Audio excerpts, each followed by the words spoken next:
Magandang araw. Ako po si Marian May ID Pass at ito po ang aking performance task sa AP.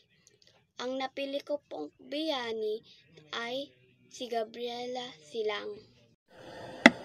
Si Gabriela Silang ay pinanganak noong Marso 19, 1731.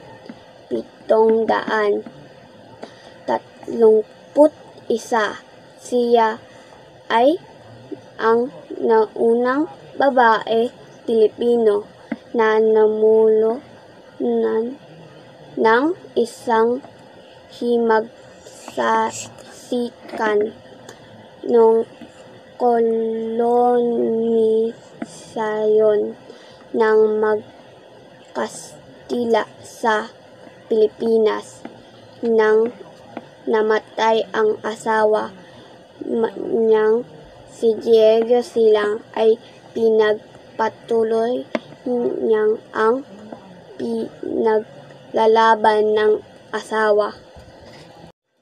Sa edad na 32 ay namatay siya noong September 1763 na namatay siya pinaglaban ang kalayaan ng Pilipinas.